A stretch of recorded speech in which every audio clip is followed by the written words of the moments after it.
Commander Reyes steadied herself as Zorthol released his telekinetic hold, allowing her to land softly back on the polished floor of the diplomatic chamber.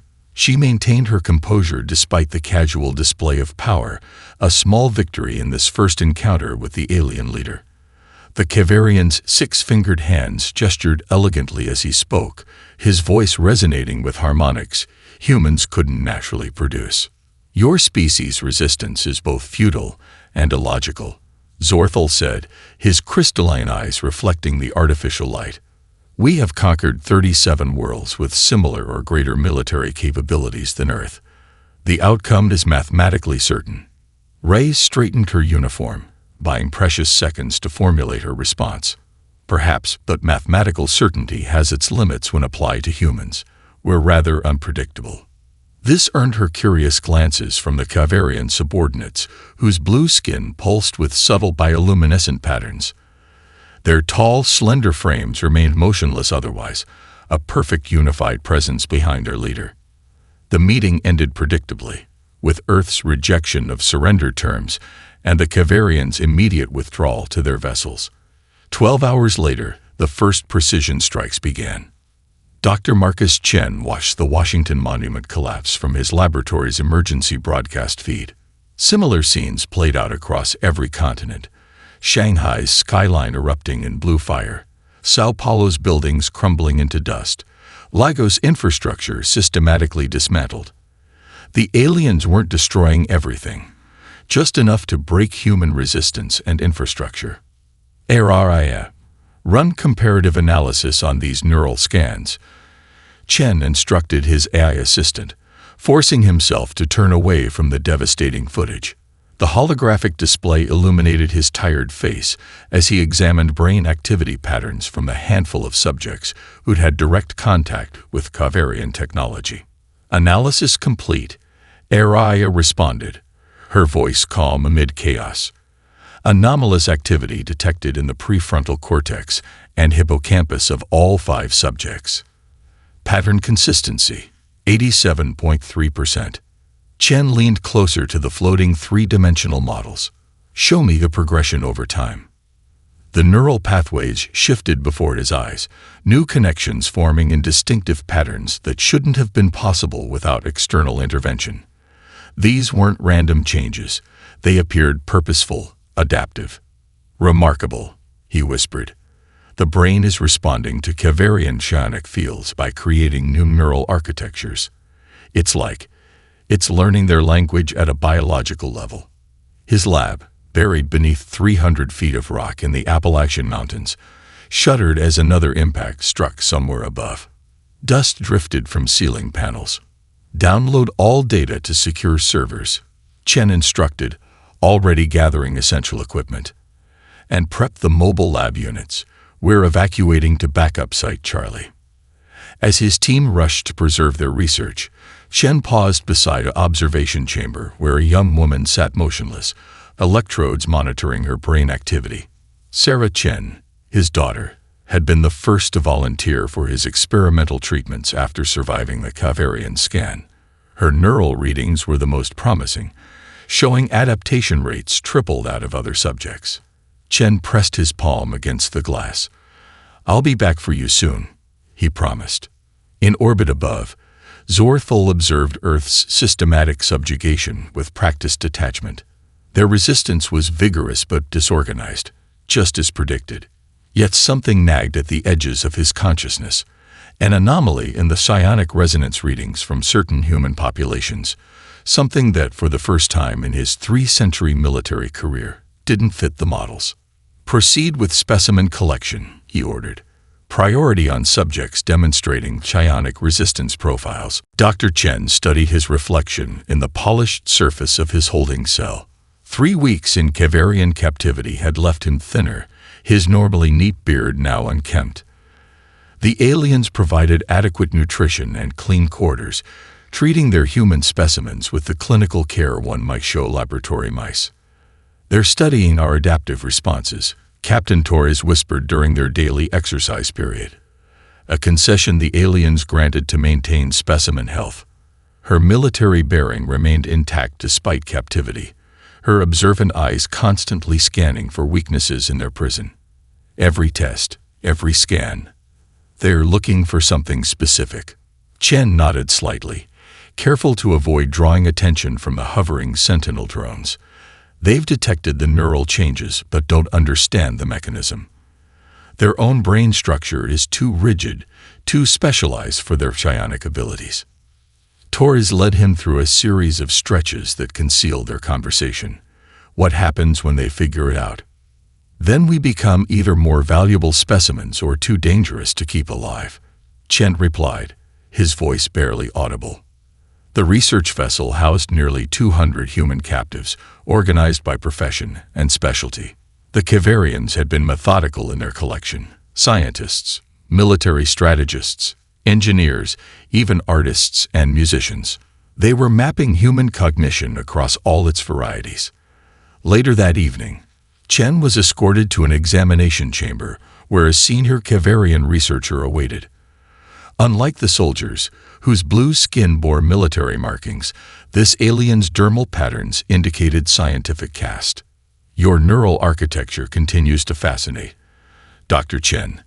The alien spoke in perfect English, its six-fingered hands manipulating holographic displays of Chen's brain scans. Your species demonstrates unprecedented neuroplasticity when exposed to psionic fields. Chen maintained his scientific demeanor despite his hatred for his captor. Adaptation is our evolutionary advantage. Humans have survived countless extinction-level events through adaptability. The Kavarian tilted its angular head. Yet you lack the baseline psionic capabilities present in all advanced species we've encountered. An evolutionary dead end by all reasonable metrics. Perhaps your metrics are incomplete, Chen suggested carefully. A slight luminescent pulse across the alien's skin suggested amusement or dismissal. You will participate in a new experimental protocol tomorrow. Your neural responses are particularly promising. After returning to his cell, Chen found Torres waiting. She'd somehow manipulated the cell assignments to place them together, a feat that demonstrated both her strategic mind and growing weaknesses in Kavarian security. I've made contact with others, she whispered. The medical staff noticed something. The alien's psionic influence weakens around certain humans, especially those who've undergone multiple examinations. Chen's eyes widened. Their fields are strengthening our resistance rather than breaking it. Repeated exposure is accelerating neural adaptation. Torres nodded grimly. And they've just scheduled half the human prisoners for intensive examination protocols. Outside the vessel, Earth burned as resistance cells fought desperate guerrilla campaigns against overwhelming odds. But aboard the sterile research ship, something unprecedented was happening. Human minds were silently evolving in ways the Kavarians couldn't predict or control. In his private chamber, the lead Kavarian researcher reviewed anomalous data from recent test subjects with growing concern. The psionic suppression fields weren't functioning at optimal efficiency around certain humans.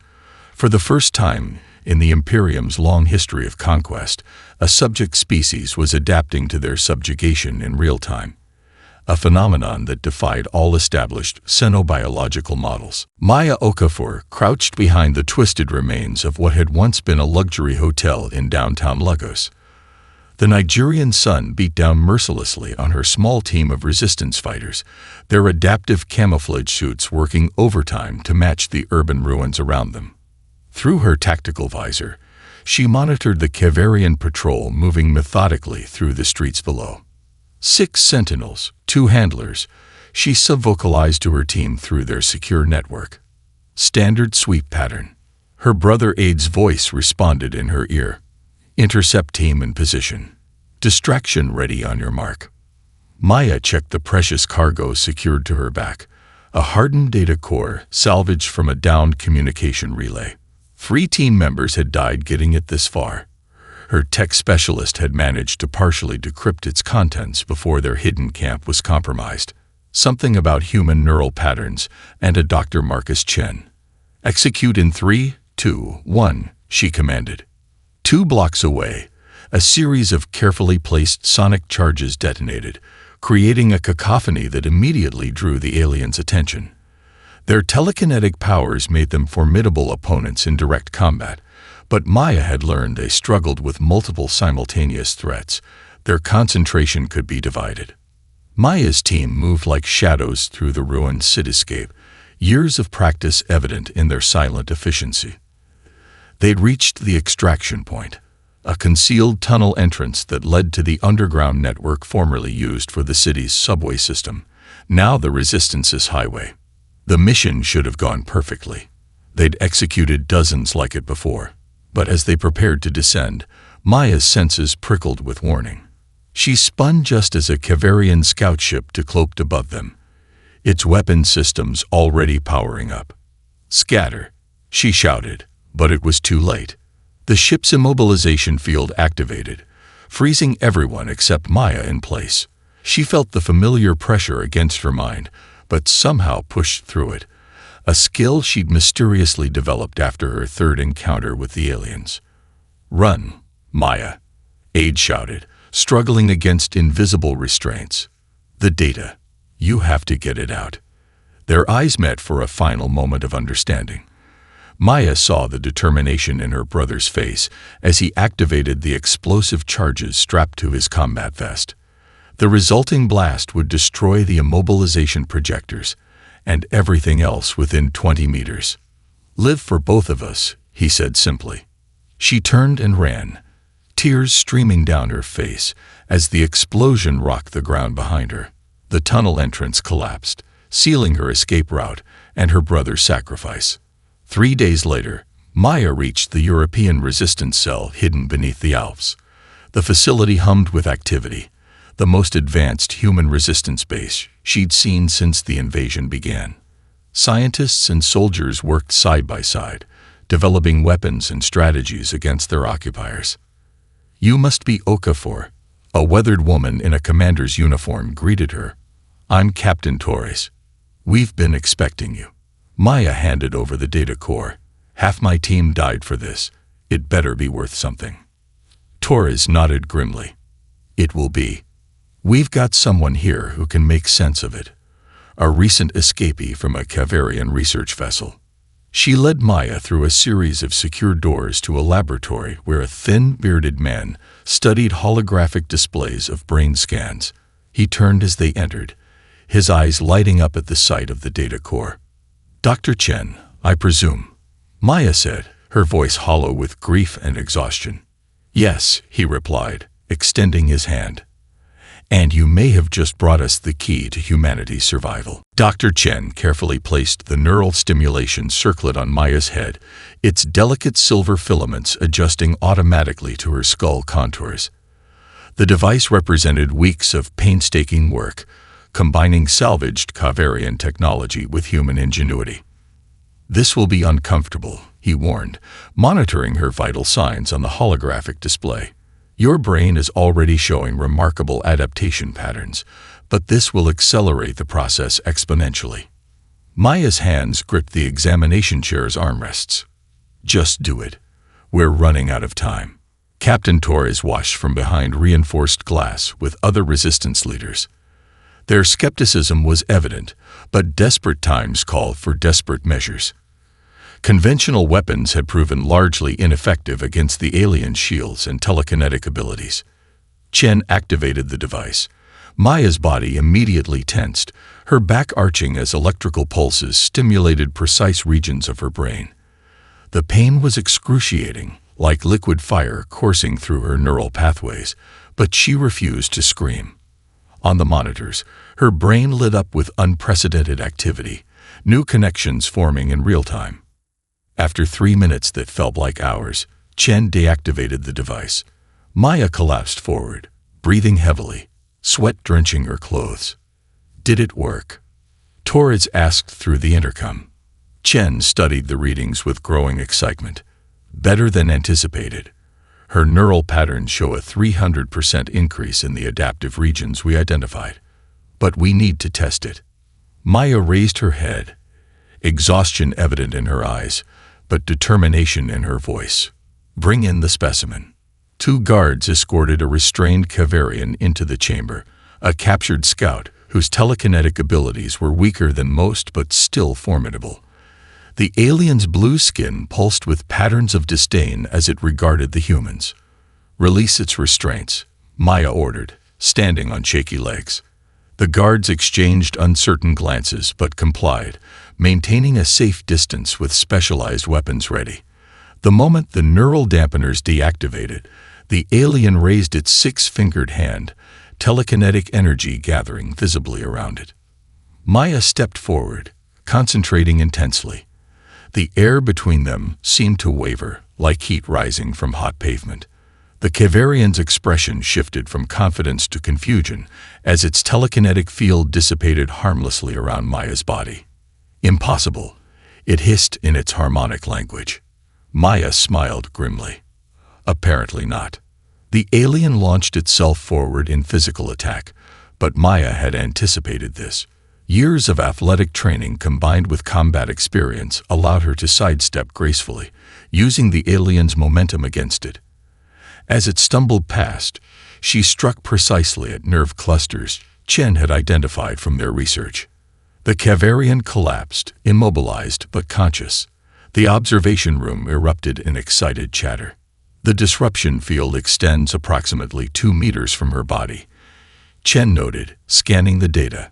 It completely neutralizes their telekinetic abilities within that radius. Torres entered the testing chamber, her eyes wide with newfound hope. "Can you replicate this treatment for others?" Chen nodded. "With Maya's results as a template, we can streamline the process, reduce the pain factor, possibly extend the disruption radius. But we need volunteers." "You'll have them," Torres assured him. "How many can you process in a week?" 10, maybe 15 with our current equipment." Maya looked down at the subdued alien, then back to the resistance leaders. "It's a start. But we need more than just defensive capabilities. We need to understand how they think, why they're so vulnerable to unpredictability." In his crystalline command chamber orbiting Earth, Arch-Sovereign Zor Thul received disturbing reports from field commanders across the planet. Human resistance cells were employing increasingly erratic tactics that defied prediction algorithms. Their behavior lacked the logical patterns that had made previous conquest campaigns so efficient. How can primitives without unified command structure coordinate such effective asymmetric warfare? He demanded of his strategists. None could provide a satisfactory answer, and for the first time in his long existence, Zor Thul felt the unfamiliar sensation of genuine uncertainty about the outcome of a campaign. The Jupiter mission briefing room buzzed with nervous energy as Commander Reyes outlined the audacious plan.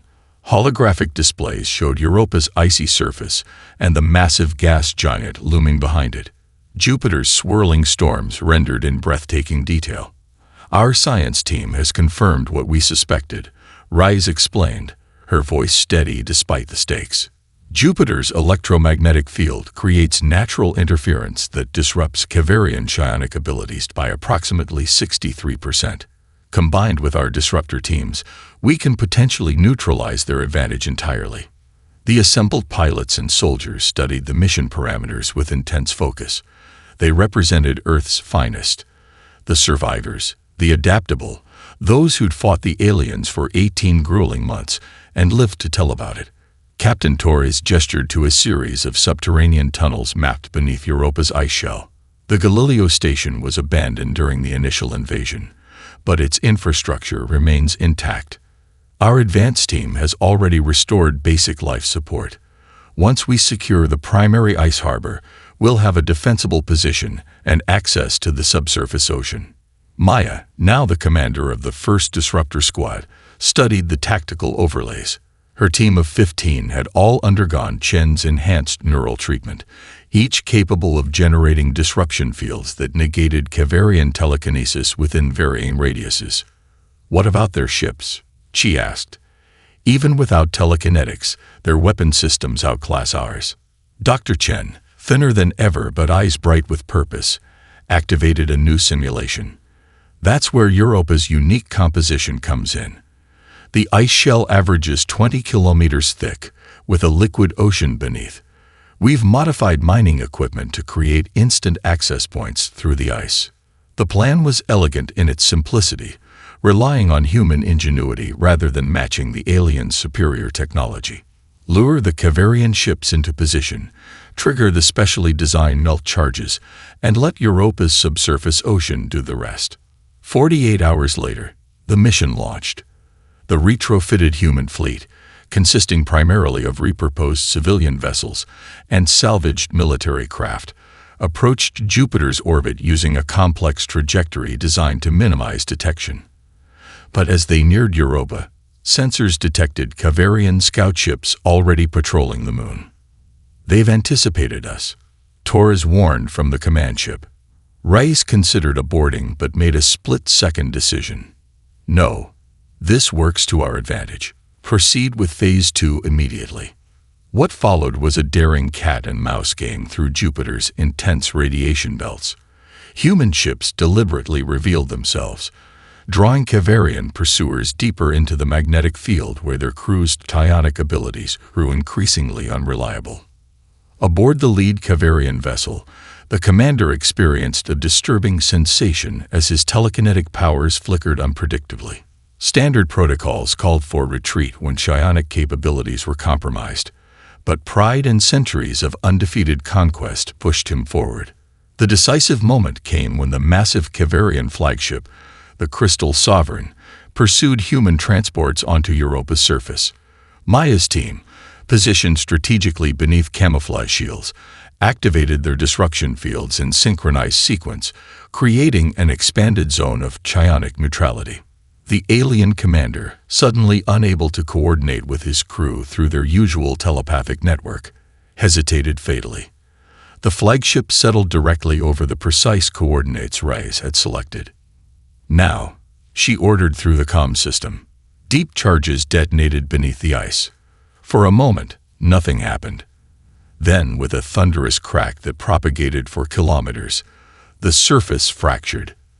The flagship's weight did the rest, breaking through the weakened ice and plunging into the dark waters below, its crystalline structure cracking under pressure it was never designed to withstand. From her observation post, Maya watched the alien vessel disappear beneath the churning ice water. "First blood," she whispered, "real blood." The captured Kavarian scientist sat motionless in the interrogation chamber, its blue skin dulled from weeks in captivity. Six-fingered hands rested on the table, occasionally twitching as if attempting to access telekinetic abilities now suppressed by the neural dampening field. Dr. Chen studied the alien with clinical detachment, though the memories of his own time as a specimen aboard their research vessel still haunted his dreams. Captain Torres stood beside him, arms crossed, while Maya's disruption field provided additional security should the dampeners fail. "Let's begin again," Chen said, adjusting the neural interface translating their communication. "Explain the fundamental principles of your psionic network."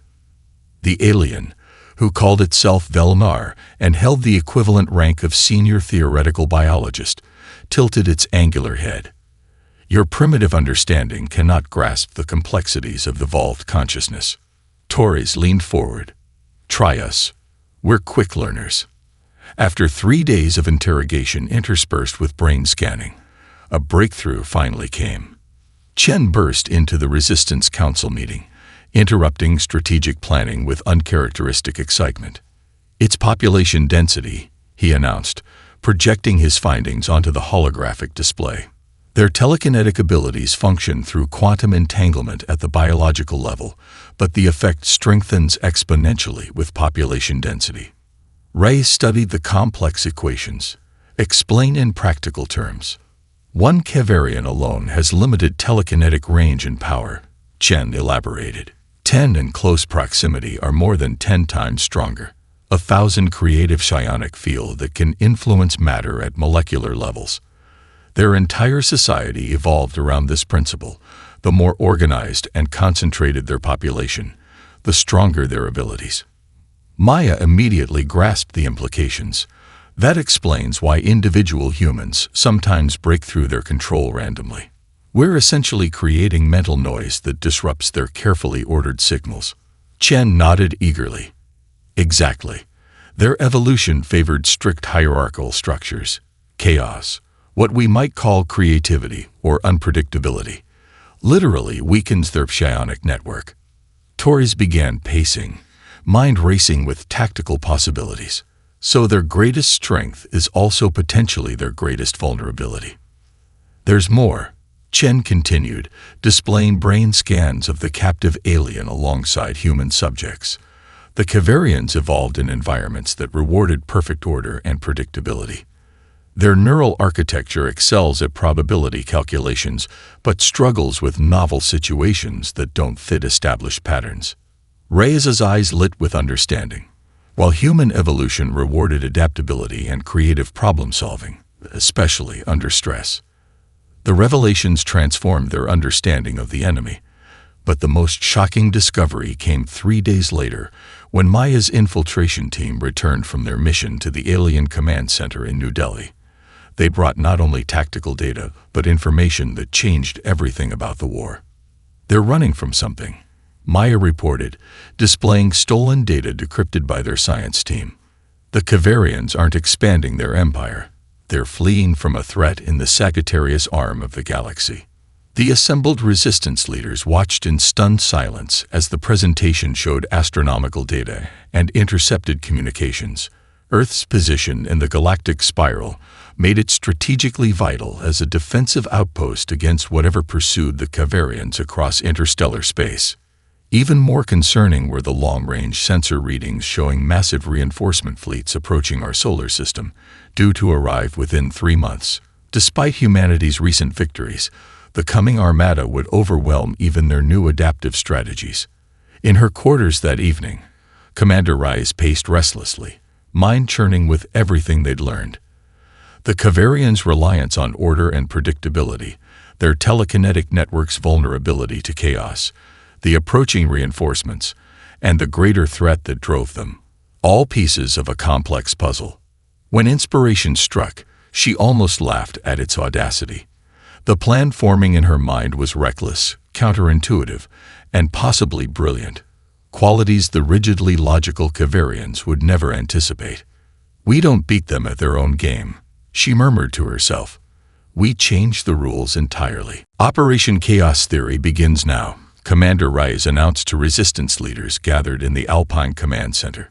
The holographic display showed real-time positions of human cells across Earth and the solar system, each represented by pulsing blue lights amid the red Kavarian strongholds. Captain Torres stepped forward. "Each team has received their unique instructions, purposely designed to contradict standard tactical protocols. Half don't even know the true objectives of their missions." Dr. Chen monitored neural signatures of the enhanced disruptor teams, now numbering over 100 operatives. His original neural circuitry design had evolved through 5 generations of improvements, extending disruption fields and reducing mental strain on the users.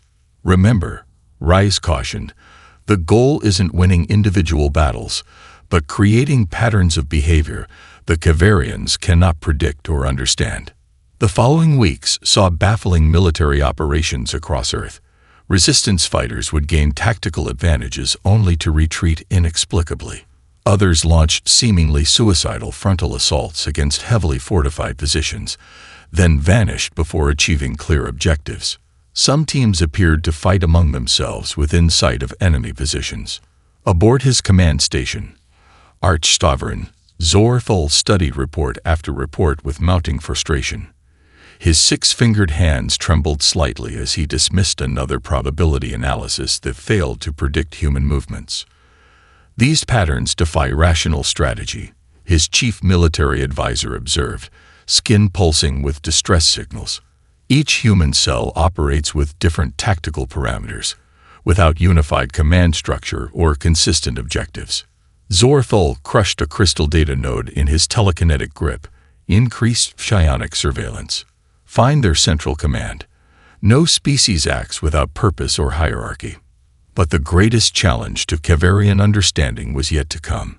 As their analysts struggled to comprehend human battle tactics, Maya led her elite team of disruptors on the most audacious mission yet, infiltrating the orbital command station itself. They approached in a captured Kavarian shuttle, transmission codes acquired through previous operations. Maya felt her pulse quicken as the massive crystalline structure grew in the viewports, its elegant geometry housing the central nervous system of the alien occupation. "Disruption fields at minimal levels," she instructed her team. "We need to appear normal to their sensors until the last possible moment." Their shuttle docked successfully, the stolen credentials passing initial security. The team moved through the station's gleaming corridors in captured Kavarian environmental suits, their human signatures masked by Dr. Chen's latest technology, neural pattern scramblers that mimicked alien thought structures.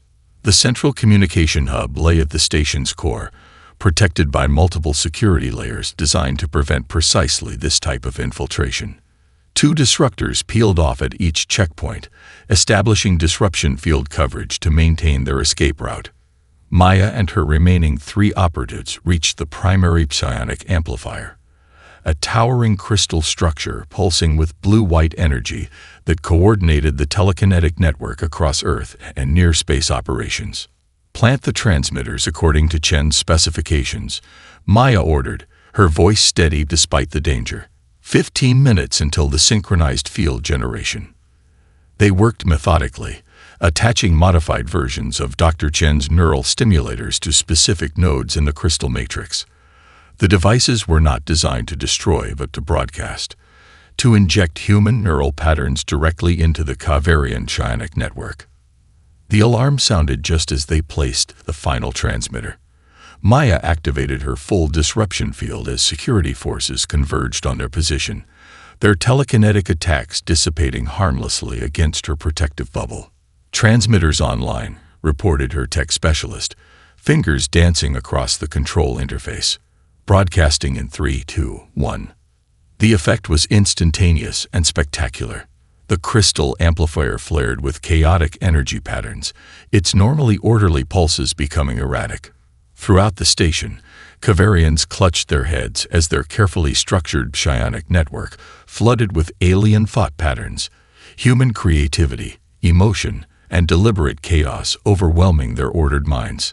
"Fall back to extraction point," Maya ordered, fighting her way through disoriented aliens whose telekinetic abilities fluctuated wildly between overwhelming power and complete failure. Arch-Sovereign Zorthol stood alone in his meditation chamber aboard the remaining flagship, the Eternal Resonance.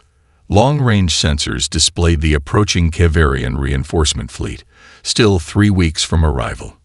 These vessels would overwhelm the human resistance despite their recent successes, yet Zorthol found no comfort in this certainty. Reports from ship commanders revealed a disturbing pattern. Officers who had spent substantial time on Earth or in proximity to human prisoners showed signs of cognitive contamination, questioning orders, suggesting unorthodox tactics, even expressing individual opinions contrary to collective assessment. Such behaviors were unprecedented in Kavarian history, tantamount to mental illness in their society. "Sovereign, we have received a communication request," his adjutant announced, skin patterns revealing confusion. "From the humans, they are requesting direct negotiation with you personally." Zorthol's first instinct was to dismiss such presumption, yet curiosity prevailed. "Verify the sender. Commander Elena Reyes and Dr. Marcus Chen. Their transmission originates from Europa Base." The names triggered recognition. The military leader and the scientist whose brain scans had shown remarkable adaptation patterns during his captivity. Intriguing specimens both. Meanwhile, on Europa, Reyes and Chen prepared for the most critical diplomatic mission in human history. The reinforcement fleet's arrival would doom Earth despite their recent victories. Their only hope lay in a radical proposal. "He's agreed to meet," Torres reported, reviewing the incoming transmission. "Neutral location, minimal escorts. Tomorrow." Maya adjusted her neural circlet, its design refined to enhance her disruption field while causing less physical strain. "You realize this is almost certainly a trap." "Of course it is," Reyes replied calmly, "just as we're planning our own. The difference is, our trap might save both species. The meeting took place aboard a decommissioned science station in Mars orbit. Kavarian guards with their crystalline armor flanked one entrance, while disruptors in midnight blue combat suits secured the other. Zor-Thul entered with imperial bearing, towering over the human delegation. "You requested this audience," he stated, his harmonic voice echoing in the chamber. "Speak your purpose." Ray stepped forward. "We know about the threat pursuing your people across the galaxy. We know Earth's strategic value in defending against it." The slight fluctuation in Zor-Thul's skin luminosity confirmed their intelligence was accurate. "We propose alliance instead of conquest," Chen continued. "Cooperation instead of subjugation. Our species' strengths complement each other in ways neither fully comprehends." Zor-Thul's response was predictably dismissive. "Your primitive development offers nothing of value to the Imperium." "Then allow me to demonstrate otherwise," Maya said, stepping forward. "With your permission, Sovereign." Suspicious but intrigued, Zor-Thul nodded his assent. Maya approached slowly, disruption field carefully controlled. She raised her hands toward the alien leader's face, palms outward in the traditional Kavarian gesture of truth-sharing.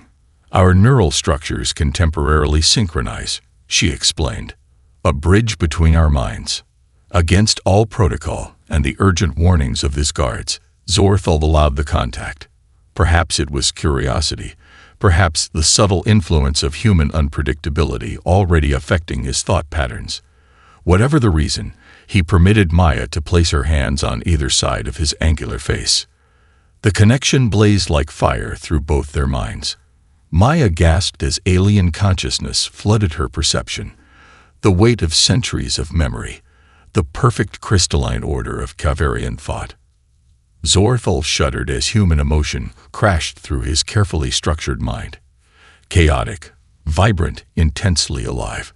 He experienced Earth's history in a kaleidoscopic rush. Human warfare and art, cruelty and compassion, failure and transcendence.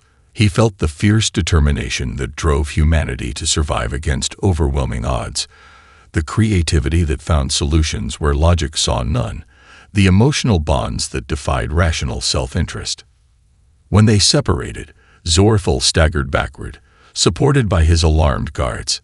For the first time in his existence, he had experienced something entirely new, perspective beyond his own species' limitations.